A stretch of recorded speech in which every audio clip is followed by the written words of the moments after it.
Welcome into One-on-One here on Sunlink Channel 112, live from Studio 318. Reed was a little distracted. I'm sorry, Reed, I stole your thunder. It's fine. I didn't realize that we did not have our open today. Sometimes communication. The open played. The open played? You were trying to get a job, Reed. It's okay. I was trying to get a job. It's fine. We had our open. I'm in my own. I'm trying to secure jobs for the summer. So that's what I'm doing.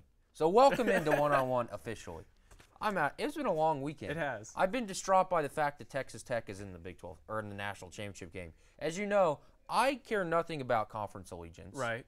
And so I don't want Texas Tech to win. That's fair enough, right? Yeah. So we will start in the Final Four. I am here. I am awake. I'm alive. So welcome into One-on-One on Sunlink Channel 112. That's why he's my co-host right there. That's right. Bringing us into the show. So Texas Tech and Virginia are playing in the national championship tonight. But on Saturday, we had Michigan State and Texas Tech and also Virginia and Auburn. Let's start with Texas Tech because I think there's a little bit more controversy that is going on in the Auburn game. Yeah. So we will start Texas Tech 61, Michigan State 51. Texas Tech shot 43% from the floor to Michigan State's 32. Cassius Winston is held to 16 points. I was convinced, by the way, you were 2-0 on the weekend. You went Virginia and Texas Tech. I went the other way, Michigan State and Auburn. And I was almost right on the Auburn, but we're staying with this Michigan State game. Michigan State is not completely the Izzo wizard in this game that I thought it was going to happen. I keep waiting for Chris Beard to kind of fall victim to being the younger, inexperienced coach. And it just hasn't happened yet.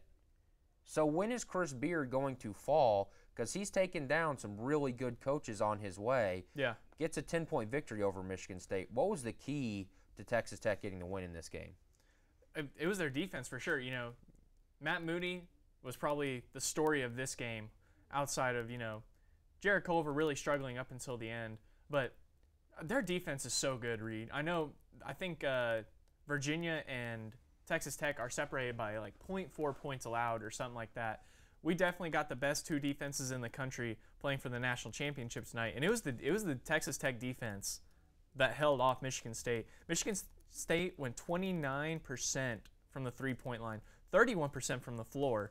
The only reason Michigan State was even relatively in is because Cassius Winston kept getting to the line. They were 14 of 18 from there. There's Patrick Mahomes, your quarterback, Reed. Yes, Kansas City.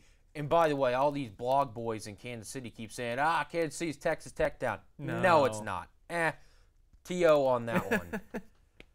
But, yeah, I mean, they limited what Michigan State was able to do. Michigan State crawled back into it at the end there for a little bit by getting to the line, but Texas Tech's defense, it's something else, Reed. I think it's better than Virginia's, even though the stats say Virginia's a little bit better. I think Texas Tech has the better defense. So I hate to say it, Reed, but I think they're going to win the national championship. Well, yeah, I agree with you. But you see there, it's under, a minute left in the game. There's my tight end next to him as well. It's under a minute left, and it's a 4-point game. Michigan State, and it's not for the fact that they're not well coached. It's not for the fact that they're inexperienced. It's just they were suffocated for the last minute and a half. When they needed to get buckets, they couldn't do it. Texas Tech completely shut them out that last minute and a half. Yeah. And that's what's incredible about Texas Tech is when they never get down by a lot. Right. They're always in a game, and they're always playing really good defense, but they can flip a switch like that and keep the other team from getting points. Yeah, and it doesn't seem to matter what kind of I was with you. I thought Tom Izzo was going to be able to make such a great game plan for this game that Texas Tech was going to be caught off guard by some, but they were ready for everything. Matt Mooney, again, did you see where he's from, Reed? He's from Texas, right? No, that's McQuaid's from Texas. Yeah, McQuaid's from Texas, but Matt Mooney is from Wakanda, Illinois, and I just thought that was funny seeing on Twitter everyone was saying Wakanda forever for Matt. He had a great game. 8 for 16, 22 points. I can't remember off the top of my head if that's a season high, but 4 for 8 from 3. He was better than Jared Culver in this game. Jared Culver really didn't show up until the last 2 or 3 minutes. So I thought Texas Tech played a perfect game. Like you said, Chris Beard has kind of defied the odds as being the guy that hasn't been there before, doesn't really know. But now he's up against another coach who also hasn't been there before. Tom Izzo really probably faced the greatest coaching challenge. So I don't really know what can stop Texas Tech from here, Reed. Well, Tariq Owens is in a boot. The grad transfer. Yeah. I mean, he's a big part of this tournament run. As you saw there in the highlight, he did twist that ankle or roll it, but he is expected to play. But you never know once you get out and start running on it. Right.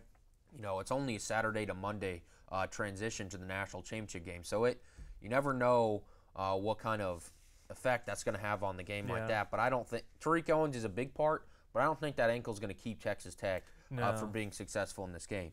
So they beat Michigan State by 10, 61-51. Now let's go to the other side of the bracket. The first game, Saturday night, number 1 Virginia versus number 5 Auburn. Listen, Auburn was down 57-47 with 5 minutes to go. They climbed all the way back. Yeah. They were leading 61-57 with 17 seconds to go, and it looked like the Tigers had all but sealed their way to a national title game. And then as Virginia did against Purdue, they did again. They're down by 4 with like no time left, and they pull off the improbable. That's what Chris Beard talked, and I know we're talking about this outer game, but Chris Beard talked, they just have to match their mental toughness tonight. Right. And I think a lot of that mental toughness is built on what happened last year. They probably should have lost twice in this thing. Yeah. Who did they beat by 4 points in the round of 16? I'll look real quick. But Virginia shouldn't be in these games, and yet they find themselves in this game. Right. And this game was kind of marred by controversy. Yeah.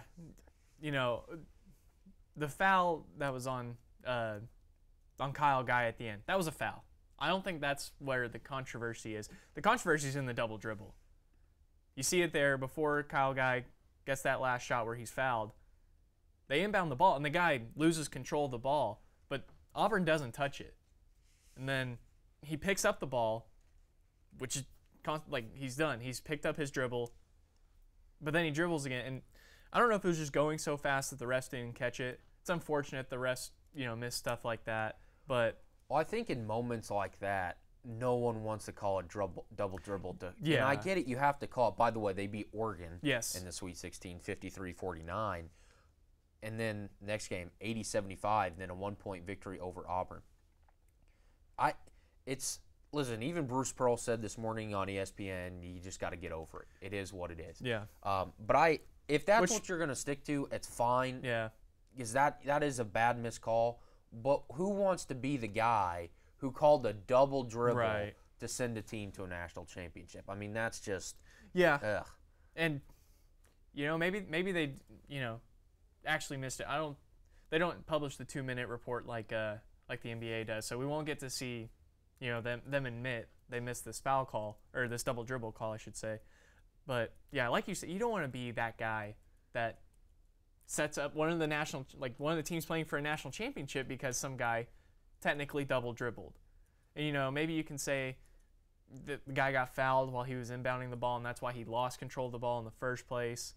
But like Bruce Pearl said, you can't really dwell on it too much. That's not good for him. That's not good for his players.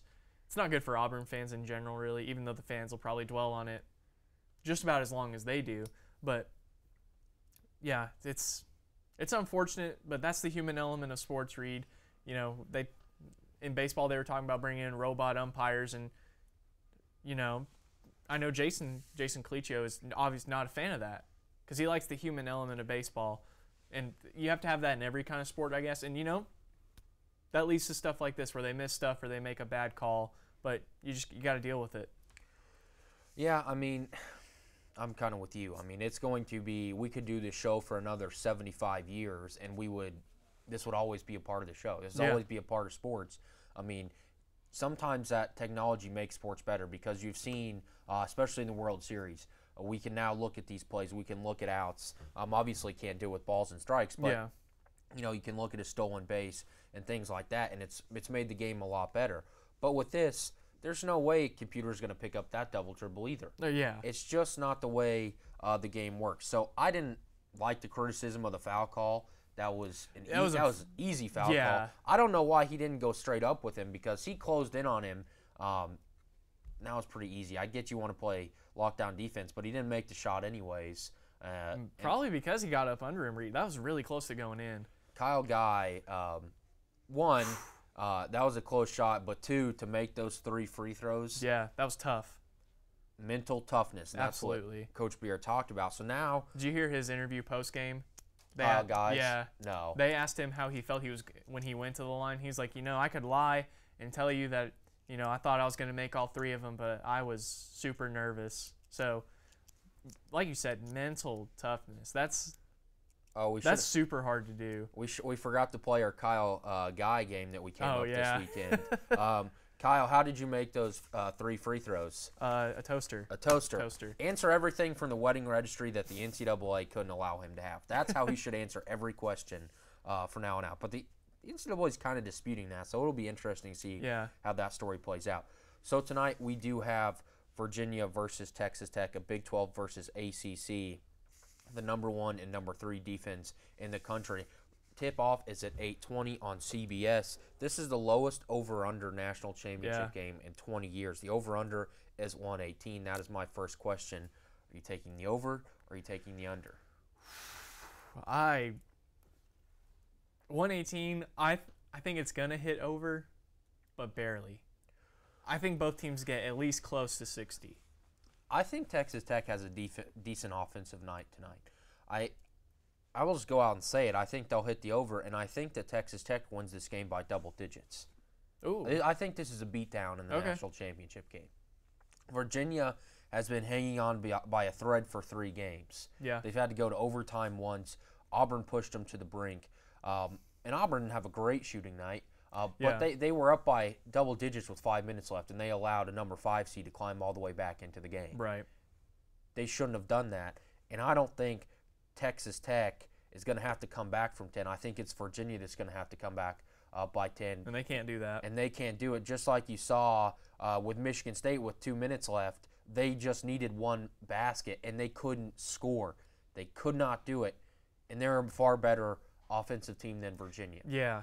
Yeah, their half-court offense is a lot better because you look at it and you kind of wonder how Virginia is able to get this far based on what they run on offense. It's kind of like, they just take turns between Ty Jerome and Kyle Guy shooting threes, and like there's not a lot of movement. It's not very complex. So we've said it before. They have to hold teams to these ridiculously low scores if they want to be able to win.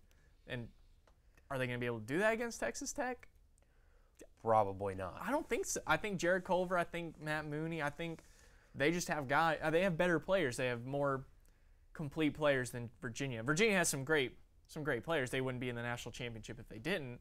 But I just think Texas Tech has more guys that can score easily compared to what Virginia does.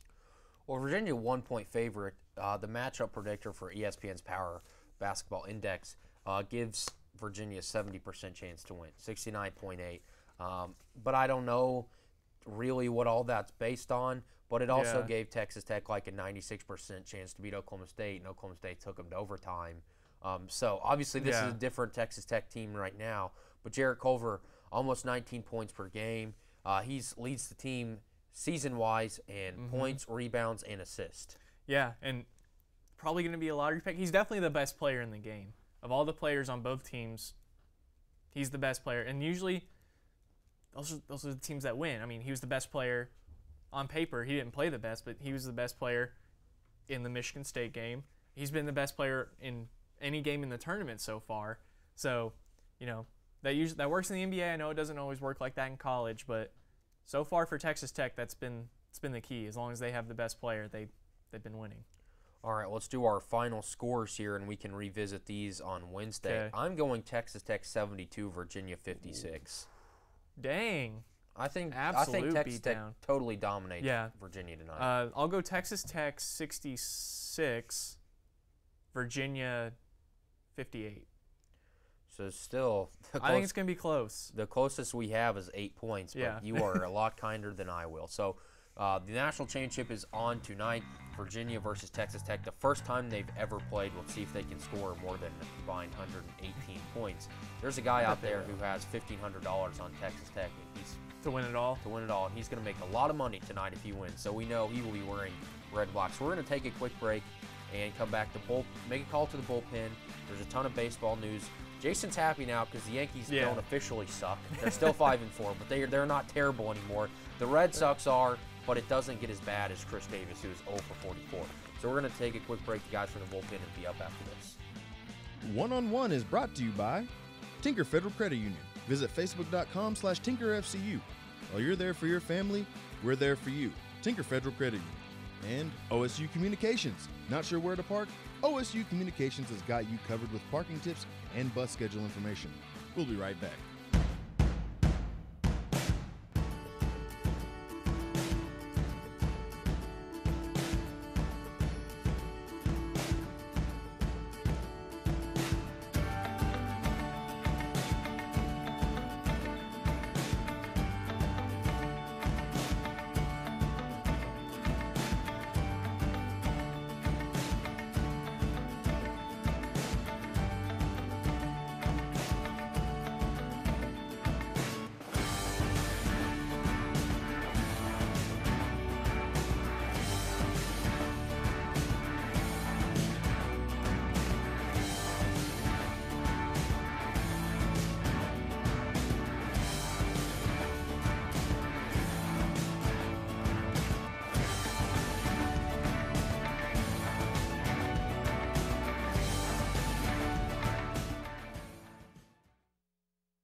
In my mind, I was never going to walk right again. Before we were through, we had walked 23 steps. And that was my first steps of freedom. This patient is saying thank you.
Welcome back to the bullpen. You see a big fly right there from Mike Trout, his 5th of the season. We'll get into a little bit more of that later. How you doing, Barrett? Good. I woke up feeling good today. Feeling good? You're Yeah. looking good today too. Oh, thank you.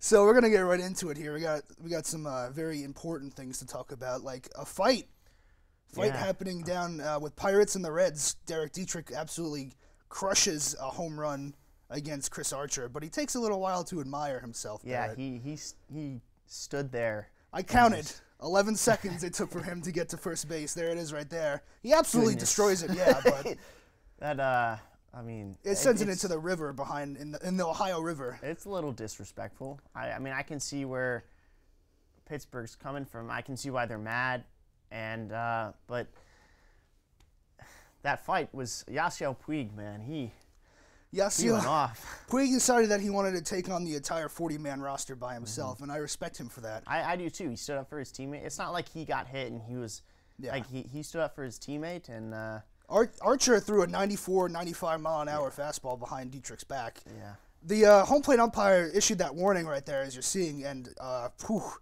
you can see David Bell, the Red skipper, like run out there almost immediately, yelling and doing all sorts of things. And you know, I wasn't a very big fan of the home plate umpire calling that warning, Barrett, to be honest with you, because you know it's the unspoken, unwritten rules of the game. If you throw behind a player, you're gonna get it back, and you're supposed to let the other team get a retaliation pitch. And with that warning, they would lose their starting pitcher. So obviously they can't do it this game, and they would lose any other pitcher afterwards, obviously. Bell is just trying to get his 2 cents. And there's Puig, my new hero, taking on the entire Pirates 40-man roster. I've always been a fan of Puig. He's a very emotional guy. He is. He's very attached. You know, this is his first season in Cincinnati. He's already willing to throw out some punches for his players. I mean, Chris Archer is an interesting guy. I've been in his, he's been in my division for a couple years now, and he's always got this quick trigger. He gets angry very, very quickly. Yeah, he does. But I mean, I have no problem with what he did there. I mean, that was as disrespectful of a. It's not really a bat flip, but like, I mean, he hit that thing to the moon, but he just stood there and just stared at it. And you can see Archer's reaction right when the ball is hit. He's upset with himself. Yeah. Kind of walks to his right and then looks back, and the guy's still standing there. And then he realizes, like, what are you doing? Like, just start jogging the bases, like. So I can see where he's coming from, and I do kind of agree that the warning was a little premature. But the next time they play, and he's batting, first pitch, he better watch out.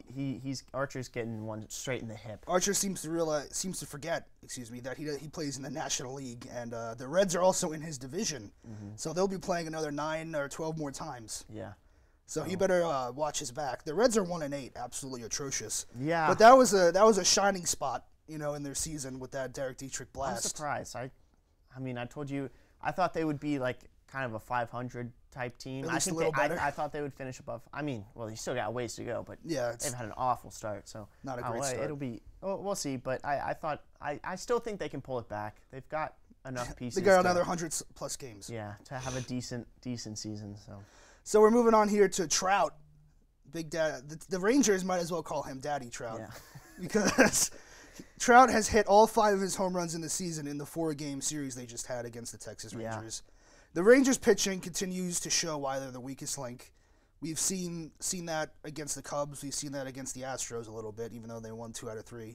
And they need to start doing something here. I'm not calling for, I may or may not be calling for a Taylor Hearn call up to the majors. I am. Yeah. I'm Taylor, I'm calling for it. I'm all for it. He's here. got to come up. I want to see him face Mike Trout. Yeah. I don't know if Robin wants to see Taylor face Mike Trout, but we'll see.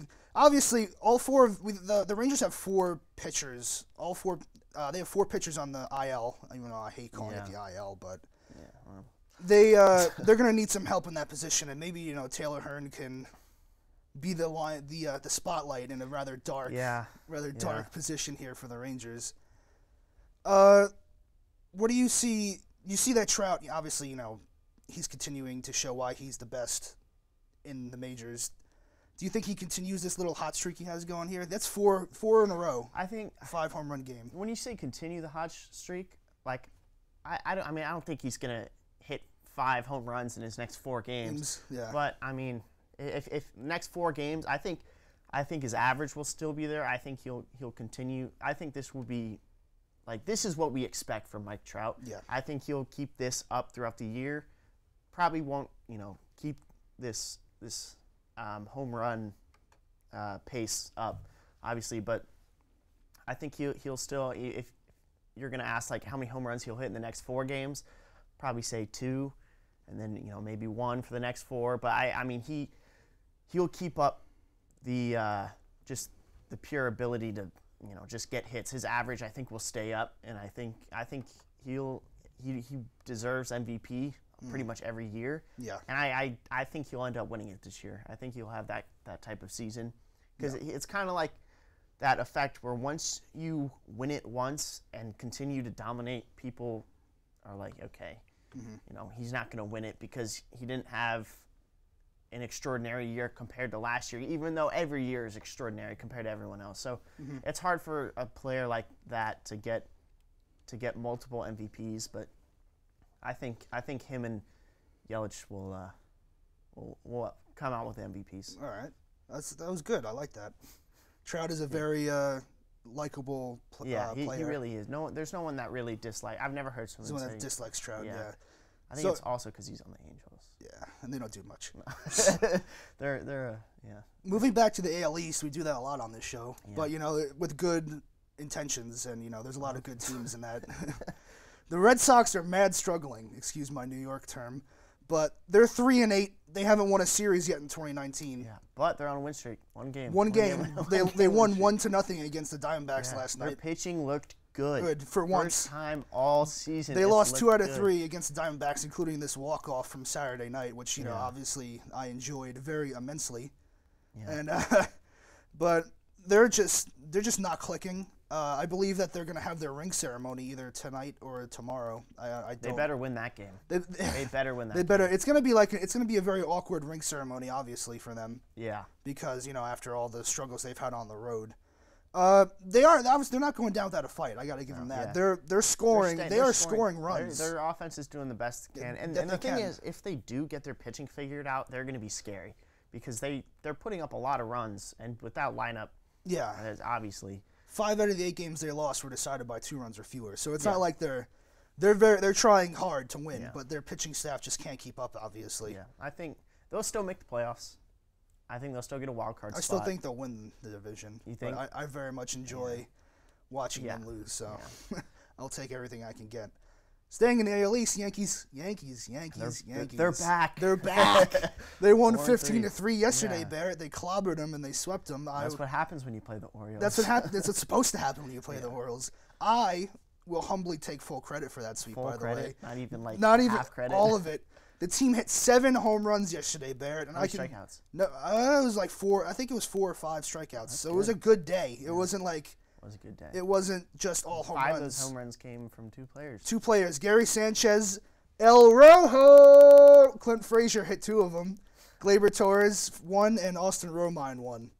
It was just, I was jumping for joy, Barrett, I must tell you. Gary Sanchez absolutely heard my rant. I won't let anyone tell me otherwise that he didn't.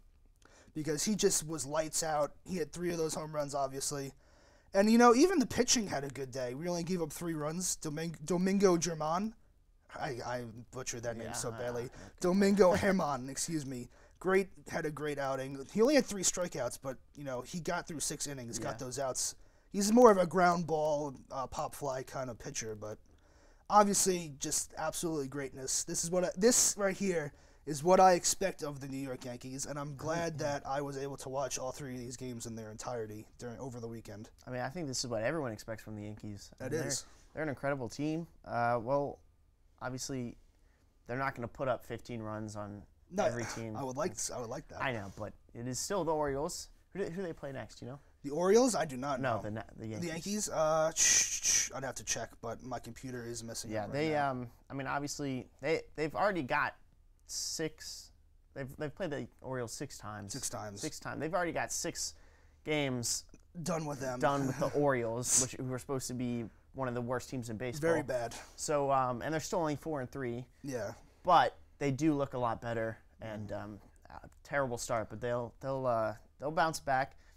I think they'll win the division. Mm-hmm. So we'll see. I think the playoffs, when it comes down to it, I think the AL East race is going to be a close one. It's going to be a close one. The only thing I still have problems with the Yankees is Aaron Boone. I'm not like one of the crazy people like fire Aaron Boone after a starter like that, but he's made some absolutely ridiculous comments about losses we've had, saying stuff like he said that the vision at the ballpark wasn't good enough for when we lost against the Tigers during the week. He's like, the vision was off. I'm not sure what was wrong with the lights at the stadium, but we weren't seeing the ball right. And I was just like, Aaron Boone, we struck out 18 times that game. I don't think it was the vision. I think we just, got our... It's always the vision. Yeah, we just got spanked. The vision. So I've never heard that one before. I hope I don't hear it again. Yeah. So it looks like the manager's walking out to the mound once more. Thanks for watching here on One on One with Jason Clicchio and Barrett Guess. We'll see you next time. One on One is brought to you by Oklahoma Christian University. Get your master's degree in accounting, business administration, theology, engineering, computer science, or cybersecurity from Oklahoma Christian University. Apply at oc.edu/grad. Oklahoma University is committed to offering the best graduate school experience we possibly can. Come learn and grow with us. And The Table. Stop by The Table on Thursdays at 8 p.m. to join their Bible study. Shoot Rachel an email at rachel@thetableosu.com for more information. We'll be right back.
Welcome back into One-on-One Live on Suddenlink Channel 112.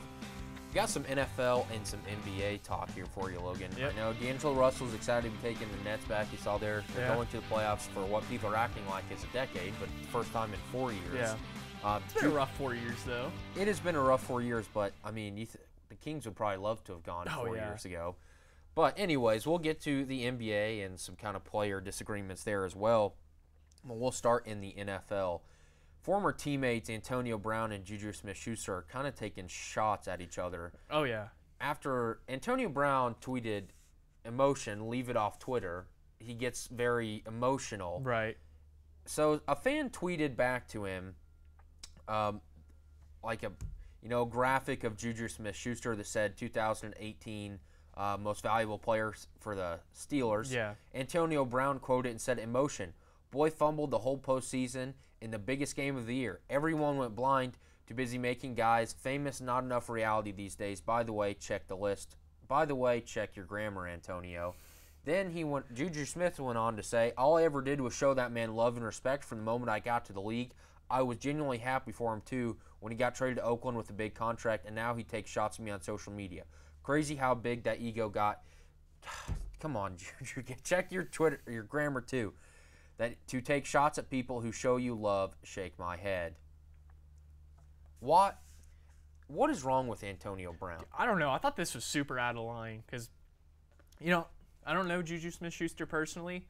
I see him the way he kind of wants to be seen on social media and in interviews and stuff, but he seems like a great guy. Like, he seems like he's a lot of fun. I don't know what Antonio Brown's doing. Maybe now that they're not teammates, he sees him just as an enemy. Maybe he sees everyone from the Steelers as an enemy, but to take such an unnecessary shot at a guy that was your teammate, and I'm sure Juju Smith-Schuster didn't want to, fumble the football at the end of the season and cost them the postseason. Antonio Brown didn't even play, Reed. He wasn't even there. He didn't show up. So I don't know how Antonio Brown thinks he can go at Juju Smith-Schuster for that fumble when he wasn't even there, and he made a big deal about wanting to get out and just, behaving the way he has for the past however many years. So I'm not surprised that Antonio Brown has done something like this. He kind of has shown in recent years that he is this kind of guy. He's all about himself. Anyone that may take credit away from him and his accomplishments is an enemy, and it's kind of sad. It's really sad. I mean, unless there's some underlying things there, I don't think Juju Smith-Schuster deserved any of this. No. And Antonio Brown better watch it, because sure, he may be getting the big payday, but his quarterback is Derek Carr. His quarterback and his coach is now. John Gruden, and they're in a franchise who's in the middle of transitioning from Oakland to Right. Vegas. This could go south for him really, really quickly, and he should watch it. But taking shots at Juju Smith-Schuster, sure, he fumbled. That's unfortunate. But you're right. Antonio Brown didn't show up for Week 17 when they had to win to get in the playoffs. Obviously, they needed some help from the Browns and almost got it, but who was he to be taking shots at people? My favorite reply to his emotion, leave it off Twitter, was somebody replied to furniture, leave it in your apartment, from him throwing furniture off the, from off the balcony. in Sunrise, Florida, or Hollywood, Florida is where it was at, but I just don't understand it. But he needs to quit lashing out like this because it's just negative. Yeah, completely unnecessary negative. At least they're not teammates anymore because, that would have only added to the problems in Pittsburgh's locker room. But just so undeserved. And you got to wonder what's going through Antonio Brown's head whenever he does stuff like this. Because I could never imagine, if I transferred to a different school, Reed, and I did a different show with someone else, I would never see something about you and be like, ha, what a loser that guy. Glad I'm not with him anymore. Well, you would probably be trying to get back here saying, I would. My trade demands were unfair. I miss one-on-one. I need to go back. But Absolutely. But seriously, it's just weird for him to do this stuff. Juju Smith-Schuster didn't do anything. It was a random fan who tweeted, that he was given the most valuable player award from the Steelers. And you know who decides that? Teammates. That should say something about how everyone else sees him in that locker room. Yeah, I don't think many people have. Antonio Brown is incredibly talented, but the personality, and I think it was great there the first few years, and now he's just gone off the rails. Yeah. What he does doesn't make sense, but he better be careful because it could go south in Oakland really, really quickly. Yeah, for sure. Well, I think it's gonna. Because I don't know if Derek Carr is the quarterback for much longer. Well, yeah, there's rumors that they are going to take a quarterback at 4. So we will see there. I would love to see, I feel like John Gruden's a Drew Lock kind of guy. No. I would love to see Drew Lock just try and bomb it to Antonio Brown and underthrow him by like 10 yards or something like that. I think it'd be fun. I say we put John Gruden and John Elway in the same room and let them evaluate pick quarterbacks. A quarterback. You'd probably come out with some kind of hybrid of Brock Osweiler and Nathan Peterman. The height, for sure. You have to have the height. John Elway really likes the height in the quarterbacks. In case you have to get under center. That's an important part. By the way, don't ever forget that John Gruden said Nathan Peterman was the best That was guy in the 2016 draft. Yeah. So he knows. He's got the eye. He's got the talent evaluator eye. Okay, here's who's worst at their job. Oh, John Elway, right? I think for now. Oh no, John Gruden hasn't. Oh, I have a better one. Oh, okay. Chris Davis or Nathan Peterman. Oh. Because Nathan Peterman has like the worst QBR of all time. Yeah. Chris Davis he's gonna probably break the record. I'm gonna go with Nathan Peterman, just because he doesn't even look like he belongs out there. And I guess when Chris Davis goes up there and doesn't get a hit, he doesn't look like he belongs out there either. But Nathan Peterman is bad. You wonder how he has a job. Well, does he now? I think didn't Oakland sign him? Didn't John Gruden get his guy? Probably. I'll double check on that. Oh, actually, here's a better game: Trevor Rosenthal, Chris Davis, or Nathan Peterman. Trevor Rosenthal. Yeah, because that guy's ERA is infinite. Yeah. Yikes! Not great. The Nationals are 4-4 though. They're on their way. That guy's not going to pitch anymore either. Yeah. Nathan Peterman was signed by the Raiders for I guess, never mind. I thought that was, I think he just was signed for the rest of last year. We'll have to see if he makes it for the roster next year. Probably not, but time will tell. So now we have another. This one's not much of a player dispute. I didn't get, no one was really taking shots at each other. But Paul Pierce. This is so bad. he said he was better than. He said he had a better career than Dwayne Wade. which is hilarious. It is hilarious because let's go down. Let's do the stats. By the Yeah. way, he was absolutely Destroyed by Jalen destroyed Rose. by Jalen Rose and Love Michelle Jalen. Beadle. And Michelle Beadle's Oh. comments were the best part of it. Yeah. But we'll basically do what Jalen Rose did to him. I'll give you Dwayne Wade. We'll go, comparative. Dwayne Wade 16 seasons to Pierce's 19. Wade 3 rings to Paul Pierce's 1. Dwayne Wade's a 13-time All-Star. Paul Pierce is a 10-time All-Star. Dwayne Wade has 8 All-NBA teams. Paul Pierce has 4. Dwayne Wade has 3 All-Defensive teams. Paul Pierce, 0 All-Defense teams. It's pretty clear Yeah. that Dwayne Wade has had the better career than Paul Pierce. Yeah. That is the truth. Absolutely. And what was Paul Pierce's remark? Like, if you gave me LeBron, Bosh, and Shaq, He had the original he big had three. Kevin Garnett and Ray Allen. And when Jalen Rose mentioned that, he's like, "Oh, well, we were old." Like, Dwayne Wade, LeBron, and Bosh. I mean, they weren't like super old, but they weren't like. Dwayne Wade had a ton of knee problems Yeah. during that stretch. Chris Bosh played 2 years after LeBron left. Yeah, I mean, LeBron's the only one that you can look at and say, he had his prime extended past those Miami Heat teams. The rest, those other guys, like, that's where it stopped. And Shaq wasn't Shaq that Right. was unstoppable. I heard this and I thought this was a very interesting fact. In that 06 finals with Dwayne Wade and Shaq, do you know who was the second leading scorer? It wasn't Shaq. It was Paul Pierce's ex-teammate Antoine Walker. ooh. So, when one guy wins with one of them and not with the other, but I think Paul Pierce is not great as an analyst on TV. I don't think a lot of people would disagree with me It's on a that. kind way to put Yeah. it, Logan. So Kind he way has put to it. do stuff like this to stay relevant. 'Cause he's not on TV next year if he doesn't try and, get some kind of reaction from people. But I mean, it was just But it's so ridiculous. it was so easy to this. Like he Yeah. doesn't have an argument. What's crazy is I think he really believed it, I think he did too. which I mean, good for you. Yeah, I mean, if that's what you think, like, fine. But Dwayne Wade's a top 50, top 30 player, top 20 maybe. Paul Pierce is, like, nowhere near that on his best day.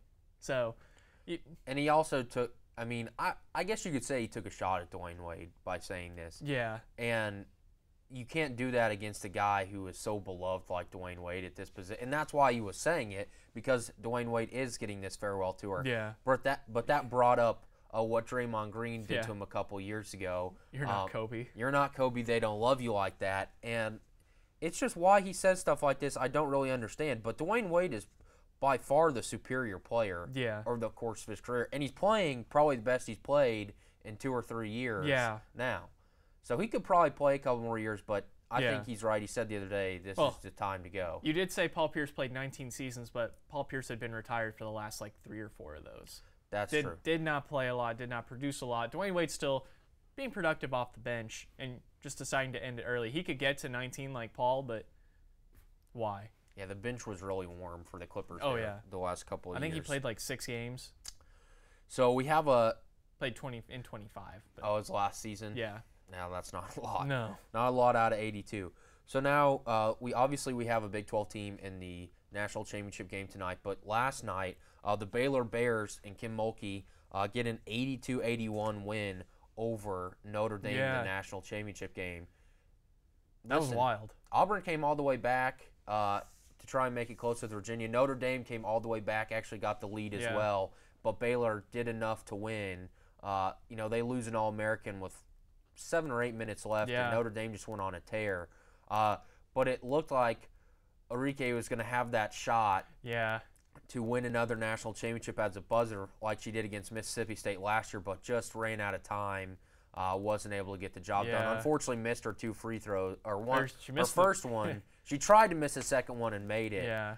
But the Baylor Bears do get a national championship. Yeah. That was a pretty fun game to watch. Yeah, absolutely. And you gotta feel a little bit happy for Baylor. I don't know. You talk about the conference loyalty thing and how it's kind of ridiculous, and it is. But I guess I didn't really have a stake in the women's bracket after Right. UConn lost. So I was happy that, you know, someone else has won a championship now. And, you know, Notre Dame didn't go back to Right. back. Someone else gets in there. And, you know, I don't know if we've talked about it, but the argument was always when UConn, by the way, they made their 12th Final Four. Right. They fell to Notre Dame. But the argument was always whether UConn's dominance was good Yeah. for women's the college sport. basketball. And some people said, well, yeah, it's good because they weren't getting a ton of viewers anyways. You know, people are going out of their way because they know how this is going to end. Yeah. But a ton of people came out to the NCAA tournament this year, the women's NCAA tournament. Nearly 275,000 people attended it, 20,000 for the title game last night. That's 8th all time, but I feel like I'm more interested now that I don't know that UConn is just going to Yeah. walk away with it. Because UConn's still great, they're still dominant. Go to, as I said, the 12th straight Yeah. Final Four. But when you're watching it, you know that beast can be tamed. Right. And I enjoyed watching the Final Four. I really Yeah. did. So congratulations to Baylor. But I think that argument now, you can kind of say maybe it was bad for Yeah. college basketball. I mean, at the time, it was probably good.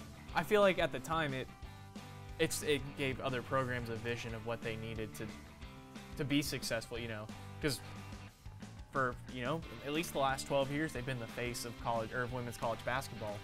So now that you've got a Mississippi State that's won a national championship, you have a Notre Dame that's won a national championship, and now Baylor, I agree with you. I think that's better for the sport overall if there's parity. And, you know, UConn's still really good, but they can be beaten. They're not, you know, running off undefeated seasons. You know, when Mississippi State beat them, didn't they break like 100-something game winning streak or something like Yeah. that? It was something ridiculous. And, you know, it was cool at the time, but, you know, now that there's more parity, I think it's better. And I think we're going to see that in the NBA soon whenever the Warriors stop winning a bunch of championships. Well, you never know because the Nets have a chance to do it. D'Angelo Russell leads them to the first playoff since 2015. They got a puncher's chance, Reed. They have a puncher's chance. They do make it in. They'll probably be matched up with the 76ers. Do you think there's a little legitimate chance that D'Angelo Russell can lead them to a playoff victory? No. Like, they can win a game, I think, but I Not don't think the series? No, I don't think they can win the series.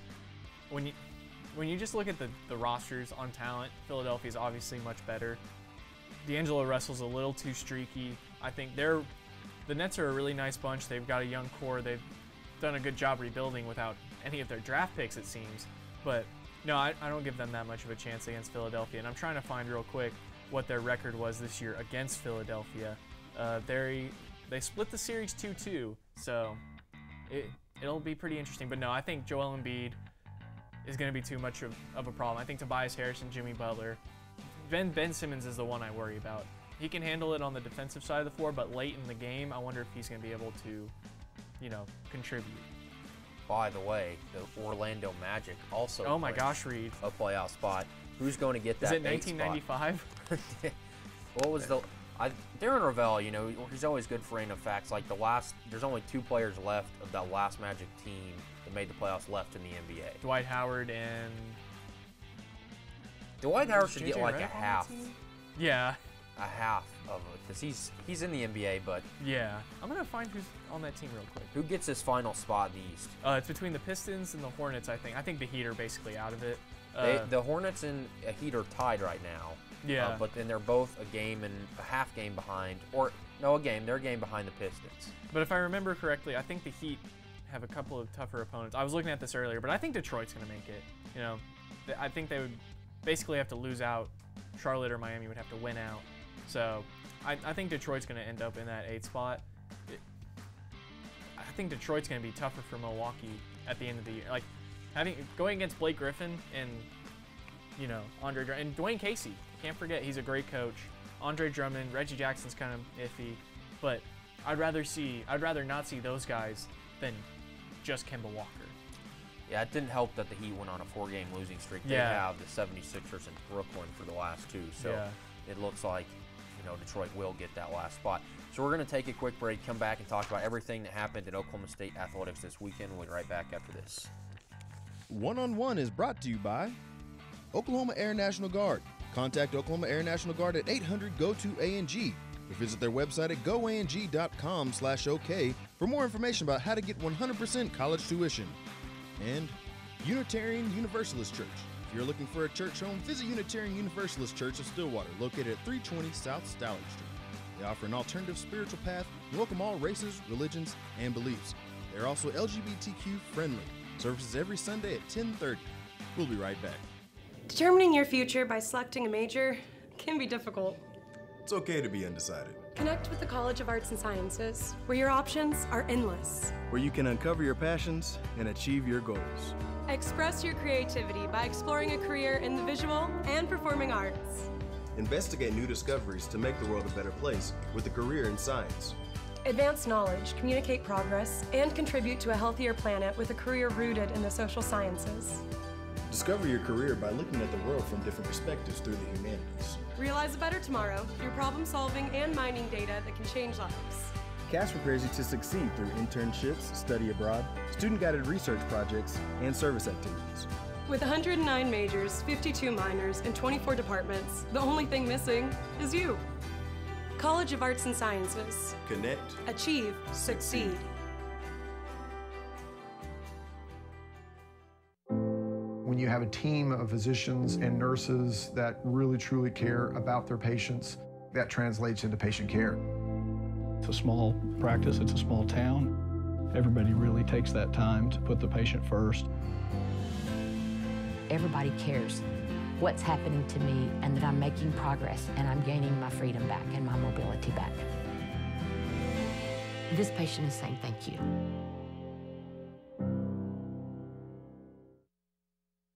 This spring, I invite you to shop in downtown Stillwater.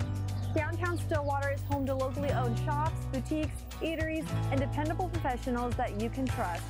Find the perfect gift for your graduate, have a delicious meal with mom, or just stop in to enjoy great spring savings.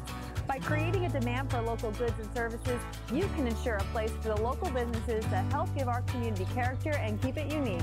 On behalf of Downtown Stillwater, thank you for shopping local.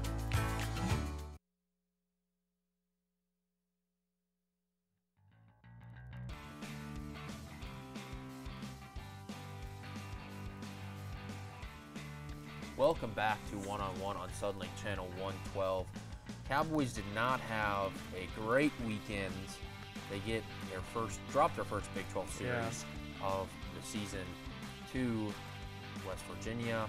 I assume that takes the Cowboys out of the top of the Big 12 conference, but on Friday night was the worst one. They get beat 11-1 on Friday night.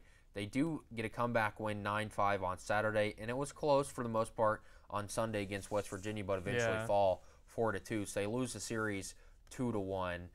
They have a bit of a break. On Wednesday, they take on Wichita State, who they've already beat the Shockers once this season. It was 10-7 back on March 6th. So about a month break in here and this one's up in Wichita. Yeah. They dropped the midweek game last week. They're 1-3 in their last 4 games. That's not good. It's not. It's not a good mid-season stretch, but you do have Wichita State, and then you have Kansas, who's kind of lower tier in the Big 12, and then you have Dallas Baptist, and of course then we get into some really difficult series because you go after this Kansas series, Logan, you have the Dallas Baptist, who you lost to over spring break. Then you have Texas, a top 10 team. Oral Roberts, a team you can't seem to ever beat. A really good Texas Tech team who's basically has a lease in Omaha. Right. And then you play Oral Roberts again, and then you have defending national champion Oregon State, where you have to go all the way out to the West Coast. Then you have your arch rival Sooners. Then Baylor, another team who's atop the Big 12. This could be a rough stretch. Yeah, absolutely. You know, I think they'll be fine though. I think that midweek game last week kind of rattled them. They've had a bit. They're gonna have 3 days rest off the end of the West Virginia series. Time to figure out what they need to fix, what they need to get right. I think they'll be fine for Wichita State and Kansas. Kansas is a great team to bounce back in almost every sport, Reed. Outside of, basketball most of the time, you want to play Kansas. So I think they'll be fine heading into this series. You do worry about the Dallas Baptist game just because, they've already lost to them. And then you better hope they've had it figured out by then because then, like you said, Texas Tech, Oral Roberts twice, and the national champions, that's not who you want to be playing if you're not playing your best baseball. So hopefully the Cowboys can get that figured out before the end of this weekend. Yeah, the number 24 ranked Cowboys, I'm not sure if they will fall out of the top 25, but they are still second in the Big 12. Yeah. 19-11 overall, 6-3 in the Big 12. Baylor still atop the conference at 6-2, 22-8 overall. Texas Tech is third, followed by the Sooners. TCU, who got a series win over the Sooners this weekend. Texas is 4-4, but they're 21-13 overall. And West Virginia, who took down the Sooners and Cowboys the past 2 weekends, is down at the bottom, followed by Kansas and Kansas State. So not a great 4-game stretch here for the Cowboys after getting a big series win over TCU, but looking to bounce back against some really good opponents. But the Cowgirls have a great weekend, not only on the diamond, but on the tennis courts. The Cowgirls sweep Kansas over the weekend. A doubleheader on Friday, got the job on Saturday, get Sunday off, and took care of the Jayhawks. Yeah.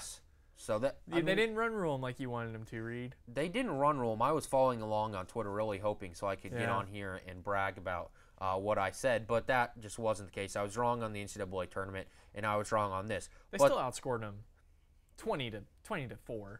So, hey, not a bad weekend, but not a run rule, but it's still pretty good. Nothing to, Yeah, after they lose 2 straight, that Sunday's drop against Texas last weekend, you go down to Arlington and lose 2-1. That was a good series win, good series sweep, and then you have Iowa State coming up this weekend, where you have to go to Ames, but Iowa State's kind of like Kansas. Right. No disrespect, but Oklahoma State should be able to sweep them. Yeah. Then you have Tulsa, North Texas, a couple of difficult midweek games, and then you have Texas Tech and OU. So their season is winding down. It's gone by fast. It has gone by fast, but they still have a lot of work to do, and they have a lot of potential. By the way, the Cowgirls also get a sweep of the Sooners on Senior Day, so congratulations to Cowgirl Tennis. That was a big win. Yeah. They have to go down to TCU 7-0. and Texas Tech this next weekend. So we'll be following along with Oklahoma State Athletics on Wednesday. It's about time for NBA playoffs, so I'll have to come up with a few games for NHL you. playoffs, too. Barrett is really excited.